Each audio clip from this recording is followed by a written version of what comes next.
dengan semua orang suci di segala zaman.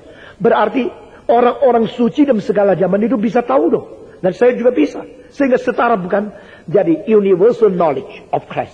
The universal knowledge of the universal church. The holy universal church. The holy Catholic church. Gereja yang kudus dan am. The only church. Jadi pengertian yang universal. Yang global. Yang melintasi seluruh sejarah.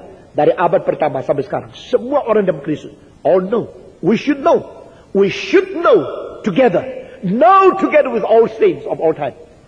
Mengetahui bersama. Kedua.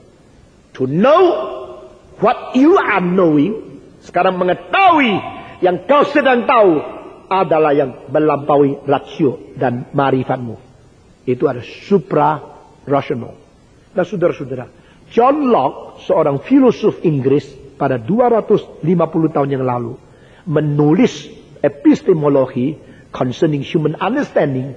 Dia mengatakan hal-hal mengenai ketahuan, pengetahuan, ilmu pengetahuan, kemungkinan tahu.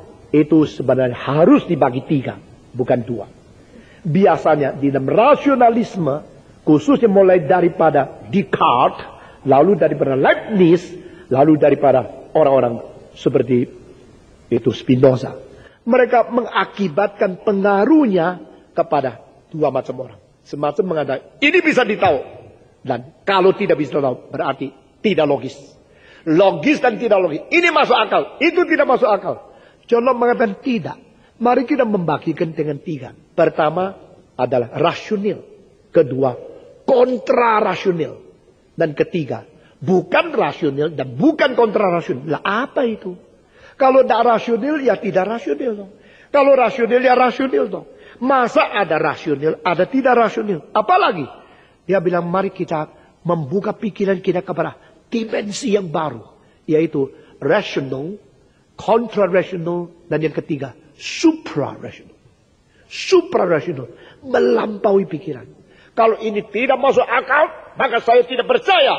Saudara, secara tidak sadar, berada di arus keracunan modernisme. Yaitu engkau menganggap dirimu mutlak.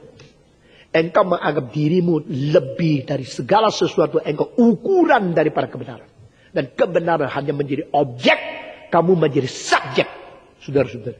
Di dalam pikiran Kierkegaard, subjective truth itu penting. Di dalam pikiran saya harus melampaui ini. The subjectivity of the truth. Kebenaran itu sendiri adalah subjek seluruh alam semesta. Jadi engkau mengaku dirimu terbatas. Engkau pemuda-pemudi, saintis yang belajar ilmu. Hari ini, dengar baik-baik kalimat di bawah ini. Kalau engkau mengatakan, yang tidak masuk akalku, saya tidak percaya.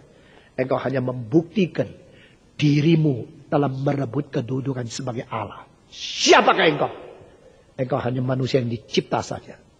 Jikalau engkau membanggakan diri, dengan akalmu boleh mengerti segala sesuatu. Engkau sudah masuk ke dalam closed system of modernism in philosophy. Itu bahaya sekali. Sehingga John Locke mengatakan, mari kita memikirkan aspek yang lain. Apa itu? Supra-rasional. Jadi rasional, kontra-rasional, dan supra-rasional. Ini 3 hal. Kalau pemuda-pemudi tanya, mungkinkah Allah menciptakan satu batu besarnya sampai dia sendiri tidak kuat untuk mengangkat? Nah saudara-saudara, kalimat pertanyaan itu membuat sesuatu contradiction di dalam logika. Bikin yang jawab ini kejepit.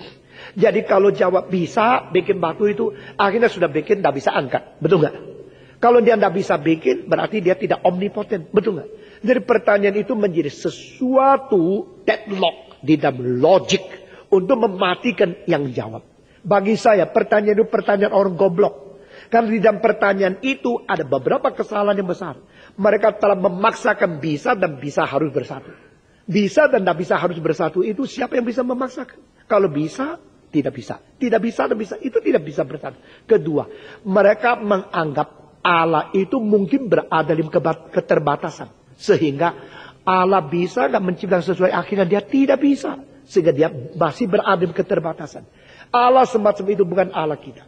Jadi kita tidak menyinggung ke dalam Allah yang diikat di dalam deadlock of logic. Dan kita harus melihat sesuatu hal yang melampaui akan logika.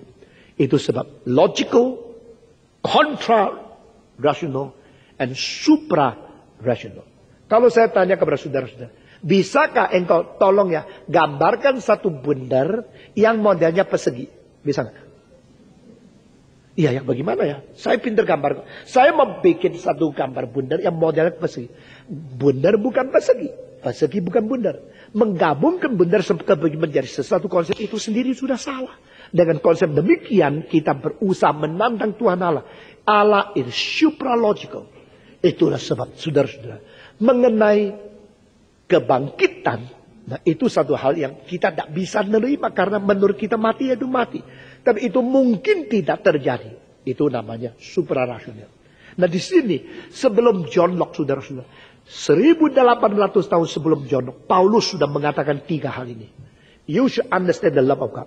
And you should understand what you understand is something supra than your understanding.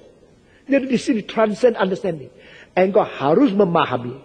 Dan memahami yang kau pahami melampaui kemungkinan kau pahami. Nah ini 3 hal muncul.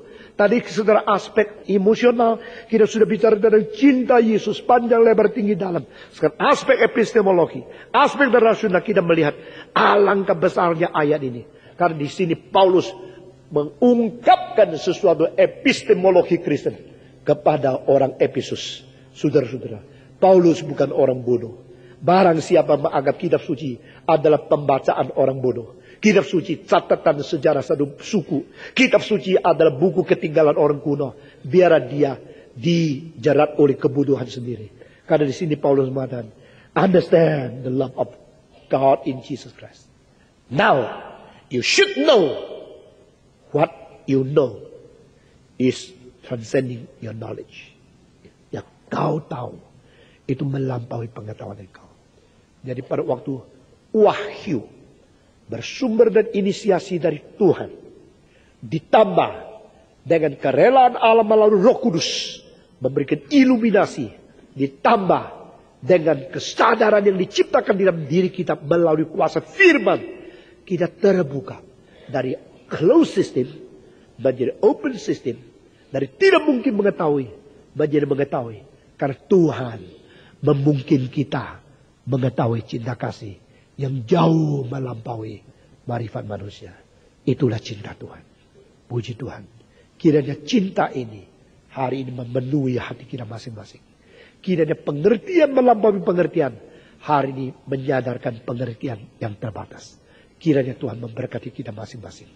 Mari kita berdoa. Semua tunduk kepala.